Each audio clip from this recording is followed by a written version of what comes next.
السلام علیکم ورحمۃ اللہ وبرکاتہ۔ اعوذ باللہ من الشیطان الرجیم۔ پناہ چاہتی ہوں اللہ کی شیطان پھٹکارے ہوئے سے۔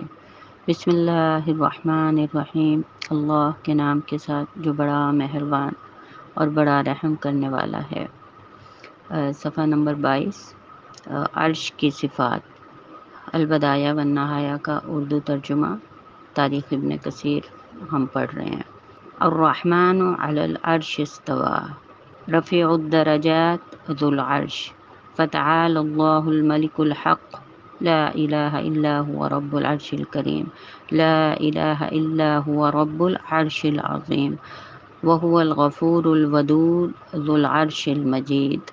تو ثم استوى علی العرش، یہ بہت ساری انہوں نے آیات لکھی ہیں جن میں اللہ پاک کے عرش کا ذکر ہے، اور آگے لکھتے ہیں کہ دعائے کرب اور عرش کا ذکر، کہ بخاری شریف میں جو دعا آئی ہے حاجت کی دعا، تو اس سے پہلے ہے لا الہ الا اللہ العظیم الحلیم لا الہ الا اللہ رب العرش الکریم لا الہ الا اللہ رب السماوات ورب الارض ورب العرش الکریم۔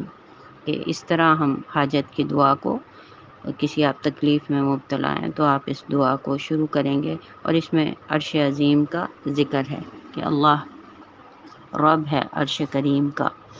امام احمد فرماتے ہیں ایک روز حضرت صلی اللہ علیہ وسلم، عباس بن عبد المطلب سے روایت کرتے ہیں کہ ایک روز وہ حضرت صلی اللہ علیہ وسلم کے پاس مکے میں بیٹھے ہوئے تھے، تو آپ صلی اللہ علیہ وسلم نے آسمان کی طرف دیکھ کے بادل کی طرف اشارہ کرتے ہوئے ان سے پوچھا، یہ جو تم دیکھ رہے ہو کیا ہے؟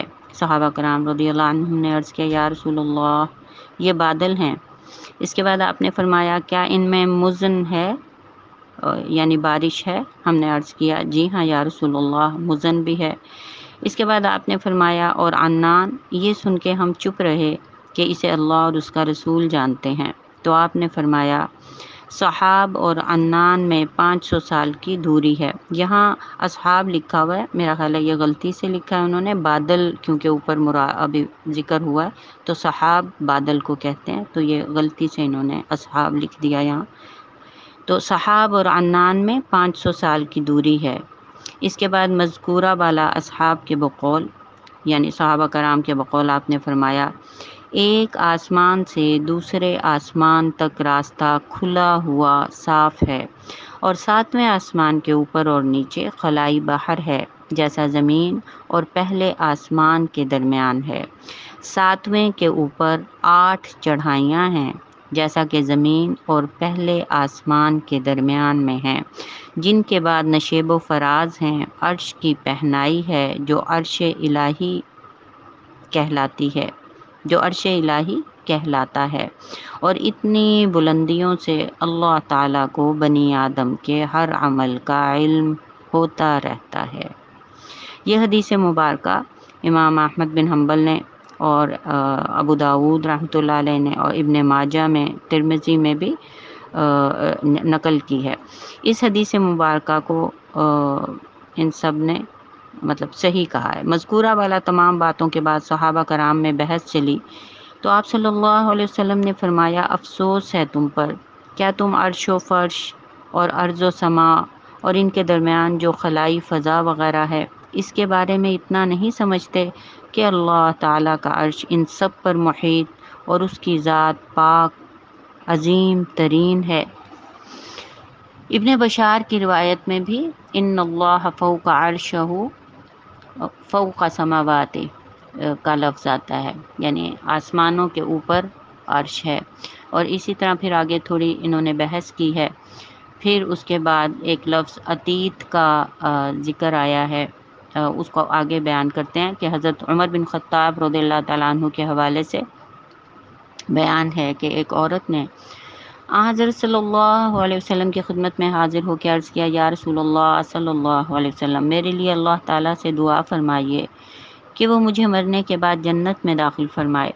تو آپ نے اللہ تعالیٰ کی عظمت اور بزرگی کا ذکر فرماتے ہوئے اس عورت سے فرمایا، کیا تم جنت اور خدائے بزرگ و برتر کے عرش اور کرسی کو اپنی دنیاوی فضا کی طرح کوئی محدود چیز سمجھ بیٹھی ہو، اور مذکورہ بالا راویوں کے بقول جنت اور عرش اور کرسی کی پہنائی یعنی وسعت، اور اس کی وسعت کا ذکر فرماتے ہوئے اسی لفظ عتیت کا اضافہ فرمایا۔ تو اس کے بارے میں صحیح بخاری میں لکھا ہے کہ حضرت صلی اللہ علیہ وسلم نے فرمایا، جب تم اللہ تعالیٰ سے جنت کا سوال کیا کرو تو اس سے فردوس کا سوال کیا کرو، جو جنت کے اعلیٰ و اوسط درجات ہیں، جن کے اوپر اللہ تعالیٰ کا عرش ہے۔ اور پھر یہ بھی لکھا کہ اہل فردوس عرش کی طرف سے آئی ہوئی عقید کی آواز بھی سنیں گے، جو در حقیقت اللہ تعالیٰ کی تسبیح اور تعظیم ہوگی، جس کا مطلب فردوس سے اللہ تعالیٰ کے عرش کی قربت ہے، یعنی پھر جنت الفردوس اللہ تعالیٰ کے عرش کے بہت قریب ہے کہ وہاں کی عرش کی آوازیں بھی وہاں آ رہی ہوں گے۔ اور حضرت صلی اللہ علیہ وسلم نے فرمایا، سعد بن معاذ رضی اللہ تعالیٰ عنہ کی موت سے عرش خوش ہوا۔ اسی طرح پھر فرماتے ہیں حافظ ابن حافظ محمد بن عثمان اپنی کتاب صفت العرش میں بعض اسلاف کے حوالے سے لکھتے ہیں کہ عرش کی تخلیق یاقوت احمر سے ہوئی ہے، یعنی سرخ یاقوت سے، اور اس کا قطر ایک طرف سے دوسری طرف تک 50 لاکھ سال کی مسافت کے برابر ہے۔ یہاں پہ رائٹر 50,000 سال کو 50 لاکھ سال لکھ رہے ہیں، کیونکہ آگے بھی انہوں نے یہی ترجمہ کیا ہے، تو یہ میرا خیال ہے غلطی سے ہو گیا۔ جیسا کہ ہم نے اللہ ارشاد باری تعالیٰ سنا، تعرج الملائکۃ والروح الیہ فی یوم کان مقدارہ 50,000 سنہ، تو یہ 50,000 سال، 50,000 سنہ 50,000 سال۔ اس کی تفسیر کی طرف تفسیر کرتے ہوئے فرماتے ہیں کہ ارشاد ربانی ہے، یہ یہاں دربانی لکھ دیا ہے انہوں نے، تو اس میں رائٹنگ میں کافی ساری نا اس کی لکھنے میں غلطیاں ہیں، تو وہ تھوڑا سا خیال کر کے پڑھنا ہے۔ تو ارشاد ربانی کے مطابق ملائکہ اور روح کے روزانہ چڑھنے کی مسافت 50 لاکھ سال کے برابر ہے، وہی 50,000 سال، اور یہ کہ عرش سے زمین کی طرف فرشتوں اور روح کی یہ آمد و رفت ہر بار 50,000 سال کی مسافت کے برابر ہوئی۔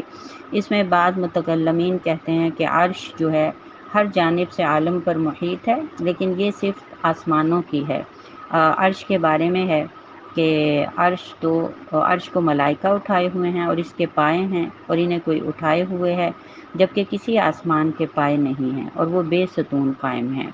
پھر یہ کہ عرش جنت کے اوپر ہے، اور جنت آسمانوں کے اوپر ہے، اور جنت کے 100 درجات ہیں، اور ان کے ہر درجے کا درمیانی فاصلہ زمین اور آسمان کے درمیانی درجے کے فاصلے کے برابر ہے۔